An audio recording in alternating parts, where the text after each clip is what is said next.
And here we are, Green and Gold Live, this edition brought to you by me, Vince Vitrano, and Delaney Brey of TMJ4 Sports. Good to see you, D. Brey. Good to see you. We were just having a moment for the fly that I killed in the Packers media. Brought back brought back a friend. That's a Lambeau Field fly right there. Authentic. Yeah, you want to keep that. You could probably sell that on eBay. I mean, for real. We sold pieces of grass on the internet when they tore out. You guys remember that, right? What was it? The original Super Bowl run, the 96 season, 97 Super Bowl, when they had to replace the turf at Lambeau Field because we had the Mud Bowl against San Francisco, right? So they took out all the grass, they dumped it in the parking lot at Lambeau Field, and people were there taking chunks of sod home with them. So then they turned it into a marketing thing and they actually sold it. I get it. I can't judge. The Texas Rangers would have, when they cleaned out the clubhouse or redid the clubhouse, they'd have garage sales. Yeah. And so I bought a top of a stool hoping that someone important sat on that stool. You got yourself a Lambeau Field fly right there. Put it on eBay. It's available now. All right, enough of that nonsense. If you have a comment or question that you'd like to pass along to Delaney, I've got the Facebook up here. Leave it in the comments section, and would be great to involve a lot of you in our conversation today. Anything you want to point out from the ball game, we will cover it. Yep. First things first, Packers get another win.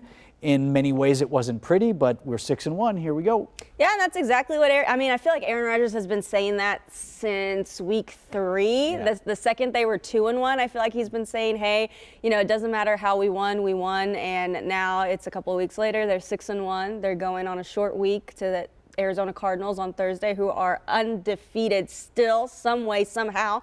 They've been having ugly wins themselves and some problems of their own, so it's going to be interesting. But I do want to, of course, it's Monday, so, it's going to be a horrible day. And the first horrible bit of news is that Joe Barry has tested positive for COVID. Defensive coordinator. Yes, defensive coordinator. So it is up in the air. Probably not whether he's vaccinated or not vaccinated with the protocols. He's not going to be there Thursday. Well, how big of a deal is that? I mean, obviously he's responsible for the overall defensive game plan, but he can feed that into a number 2 guy who can call in those plays, right? Or is there a lot of continuity that's going to be lost? Well, on the short week, I think that's an automatic red flag because you already are going to have a short amount of time. Even Matt LaFleur said himself yesterday, he's like, we're not going to see these guys in person on Monday. They're going to come in, do some weights, stretch out, kind of a relaxed day. And then Tuesday and Wednesday, they'll go through some sort of game plan, but there will no be live reps. Right. So I think that's going to be the biggest thing is figuring out how, and now you can't even have Joe in the room to prepare for that. So it's going to be figuring out how he can, through the power of Zoom, help his guys and his crew get the defense going and get them ready and a game plan going for the Cardinals. And then when he's there or not there on Thursday, who takes over in that spot and who's really calling the plays. But this is a defense too, to where they've had so much adversity and they haven't had their full 11 at all at any point in the season. And you're hoping, I thought there was good news when he said Preston Smith was almost ready to play Sunday. So you're thinking, okay, if he was almost ready Sunday, he's going to be there Thursday. And then you have Joe Barry contracting COVID. All right, well, let's start with the defense too. And again, if you have a question for Delaney, go ahead and post it here. I'm getting your comments. I see a lot of you watching now already. Appreciate that.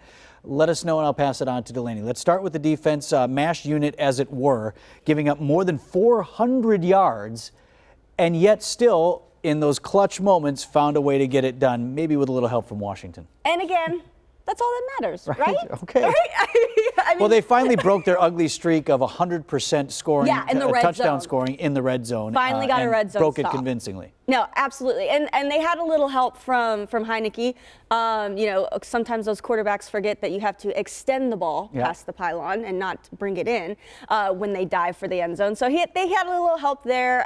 But you know what? I think this defense has had a lot of, I don't want to use the word adversity again, but that's what it is. They've had a lot of curveballs thrown at them, and they've been figuring out ways to make it happen. You got to think, too, they had a bunch of stuff going on when, Matt LaFleur took over and you changed the defense. Well, then, 2-3 years later, you turn over again and you're changing the defense. You're getting guys in and out. You have guys, you think you're going to have the Smith brothers and you only have one brother coming into the season. And then you lose that brother too. And so you have no Smiths. You have nobody. And then, Rashawn Gary has been, I think he's faced a lot of criticism about how slowly he's developed, but I think he made a big jump in this game when there was no Preston Smith, and it was him. I think Dean Lowry had an amazing game yesterday. When Gary had the sack fumble, he recovered the ball. Dean was on another sack too. So I think they're finding their way, and it's just been tough for them this season because they haven't had everybody on the field that's supposed to be there when you're going through training camp, when you're going through mini camp, and you're set with these 11, and then you get to week 1 and it's like, never mind, we're going to switch it all up. Well, it's amazing how much better your defensive backfield looks when you're getting that pass rush, which the Packers did. Granted, they knew, Washington came out and had to pass in the second half, so you have the ability as pass rushers to sort of pin your ears back, as they say, and anticipate you're not going to have to run defend a whole lot. That said, the second half, the pass rush did pick up, and then the defensive backfield looked a lot better. Yeah, and by the way, still no Jair Alexander, which is crazy. What's the story on him? Still a wait and see? They're hoping no surgery. They're hoping no surgery, so he's going to still do rehab on that shoulder and still get things going. I think they're going to try and go as far. I have this gut feeling that it's going to be he doesn't need surgery, and then 1 week it's going to be, he's done for the season. He's good. But you know what? Do what's best for him. I mean, he's such a talent. You want him for the long haul. So if that's what it has to be, that's what it has to be. What I was going to say is yesterday watching the game, I think it was amazing how I wasn't sitting there thinking, God, I wish we had Jair Alexander, because that pass rush was there. And you even had a couple of Chandon Sullivan got that pick 6 in the end zone, or excuse me, not a pick 6, but the interception in the end zone. You had guys and you had corners who were flying, who were all over McLaurin, who were all over Seals Jones, who broke up some passes. And I was impressed with myself and with them that I wasn't sitting there going, God, I wish we had Jair. Why can't Jair be on that guy? Like, oh my God. After the first Washington drive, which was insanely fast, where they scored their only touchdown, after that drive, they picked it up and they did a great job. Delaney Brey, Vince Vitrano here. We are watching Green and Gold Live. If you have a question for D. Brey, go ahead and leave it in the comments section. One guy said, Washington beat Washington convincingly. Yeah. So there is a little bit of that. Right. That happens. I mean, and we'll take it. I mean, good Lord, if you watched the Sunday Night Football game right here on TMJ4 last night, that was a headache and a half because it was raining so hard that guys couldn't hold on to the football. So, and I think I made the joke too when we were watching the game, and Washington had a couple of drop footballs in the end zone, in the red zone. I said, oh, it must be getting cold because the football's turning into a rock. Well, let's turn our attention to the offense. Aaron Rodgers and his receivers getting a little bit more in sync. We at least included a few more guys. Davante Adams did what he does, but you saw Alan Lazard again. You saw the tight end Tunyon finally getting back into the action, which was great. Was that a matter of these guys just being more open?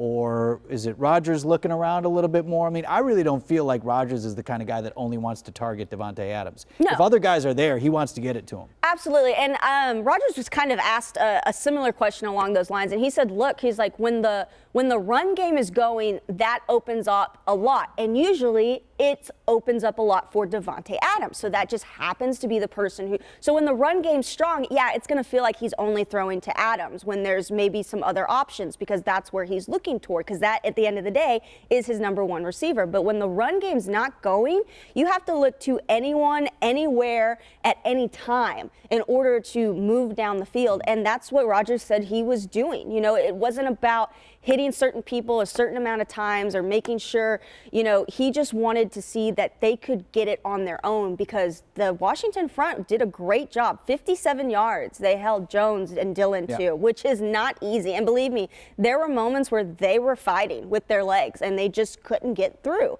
So that was more of Rodgers saying, hey, okay, this part of our offense is being shut down. This is where I come in. This is where the receivers come in. And this is where we have to take over. And that's inevitably what they did. Now, there was some misses here and there that Rodgers, says he'd like to have back. He didn't really like. But for the most part, they got 24 points on the board, and that's what they needed.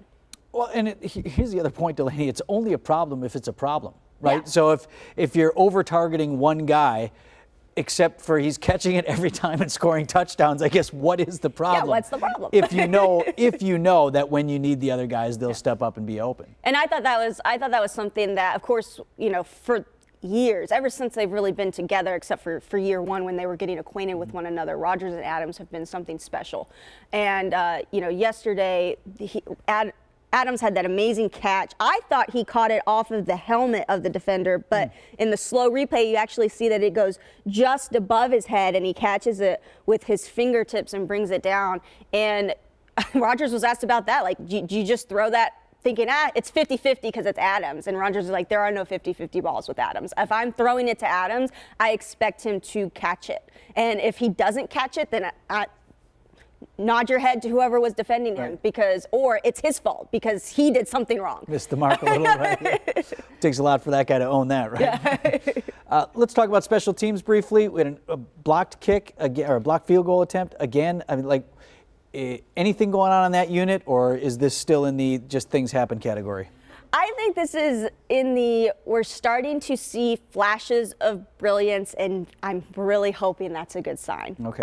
That's how I feel, just because I feel like they've had such, I mean, we dog on them year after year, and they deserve it sometimes. They do. They make their mistakes. They don't. LaFleur tipped his hat to the kickoff, special teams, to how they were rushing and pounding the ball and getting to the ball fast.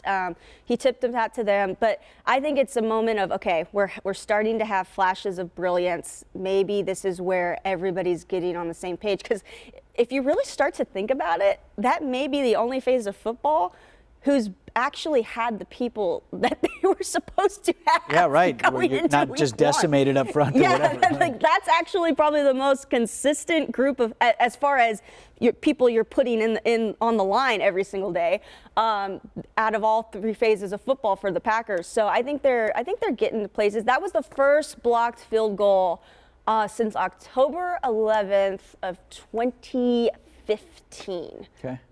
And it was the first ever by a rookie. All right. Well, so we'll put that in the things happen. Yeah. All right. Please, if you have a question for Delaney, go ahead and participate. We'd love to pass that along to her. I see a lot of folks watching. If you got a question or a comment you'd like to pass on, let's do that quickly because we're going to wrap soon. Let's go look ahead to the Arizona Cardinals.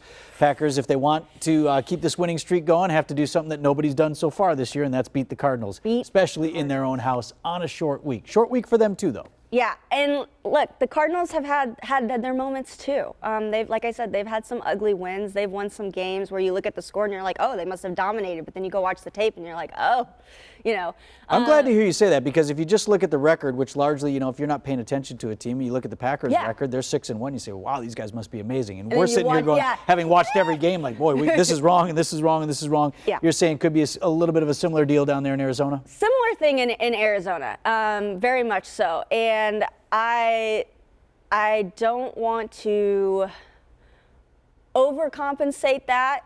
Right. But because if you win, you win. And that's part of playing a sport, period, and being an athlete is finding a way to win no matter what anybody else's performance is. You as a team get it done. So I don't want to overcompensate for that and say, well, yeah, they're 6-1 and the Cardinals are 7-0, but this could very much be an ugly football game where only 10 points are scored. Right. I don't want to say that, but at the same time, it's like, yeah, that could happen. It could be one of those where it's just two non-cohesive teams that are just right there on the edge of getting there, of being dominant. Maybe we see a blowout where everybody puts up 40 points. What scares me is watching the Washington game. There were moments where Heineke just went full blitz up the gut. Yeah. And we know. He had like a 38-yard run. Yeah, right? We know. That's no good. Kyler Murray can do that. Right. Like, that's his game. Yeah. That's what he lives for. So that's what bothers me. And yes, maybe you weren't preparing for those things with Heineke. Maybe you didn't expect him to do that. No one's ever saying, oh yeah, Heineke really uses those legs, right. Compared to Kyler Murray. That's not that guy. Yeah, he's not that guy. But it bothers me that Washington was able to get some looks to where that, I mean, it was part the Red Sea. Like, he looked like Moses down there. Like, and there was a lot of green there. There was a lot of green there. So that bothers me, that because if Arizona is able to do that, there will be no reason for Murray to throw the ball. Right. At the end of the day, because he's young, he's sprightly. No offense to Aaron Rodgers, he's been getting a lot of slack for being old lately. But he's a young guy who I expect to go full sprint up the gut if he's allowed to.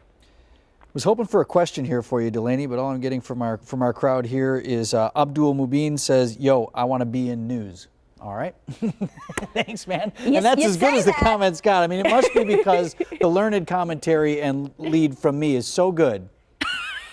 Yes. Is that what's happening? Yes. No? You are asking all the questions. Even our crew back here is in my ear going like, "No, dude, that's not it." So, please do ask a question. We're going to wrap shortly. Looking even further down the road, which we don't want to be in a position to do, but obviously, okay, you go down to Arizona, win, lose, or draw.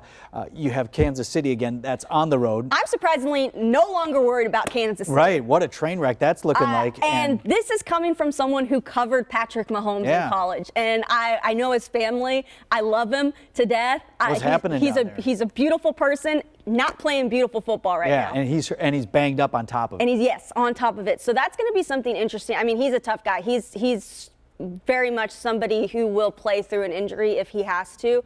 I don't think concussions, though, are different. Yeah. Those are things you don't mess around with, and you shouldn't mess around with. Well, and they don't even get the choice to play through. You know, that's not up to you. And anymore, they don't get the choice. Thank goodness. So that'll be something interesting. But they've just had a really hard time offensively. It kind of seems like everybody somehow figured them out. And they had an ugly, ugly win to Tennessee. And yes, Tennessee has been in those talks of the late years, but I don't think they were.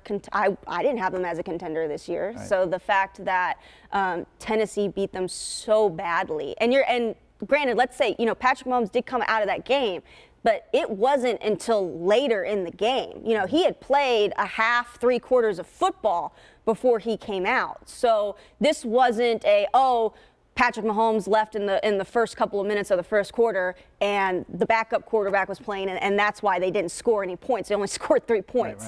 Right. No, this was something where they just could not get going. They've had trouble the past couple of weeks really getting going and offensively, and the defense is hit or miss. The defense is very much like the Packers defense right now. Like, sometimes they're on it, sometimes they're not. But the difference now for Kansas City is they don't have that offense to compensate for that. They've always had that offense to compensate for that. Packers have had that offense to compensate for that. So I'm no longer I'm all in on the Cardinals. I think the Cardinals could be a huge game to win, not only because they are undefeated, but just as a confidence booster for this team right now. I think you're more focused on the Cardinals than you ever were about Kansas City. Right. I mean, they'll say we don't look ahead at all. Well, into a division matchup that'll have playoff implications. I think, barring the unforeseen, you have to like the Packers to win the division. So then it becomes that whole, cajoling for a spot and who goes where and which seed in the playoffs, which can be really important. Yeah, and in that you look at the standings with Kansas City. It's the Oakland Raiders. So the Oakland Raiders are still up there somehow. Okay, right. 5-2. Okay. All right. Thanks, Delaney. Thank you, everyone, for joining us here on Green and Gold Live. We'll be talking again next week, hopefully, about the Packers with a short week win at Cardinals.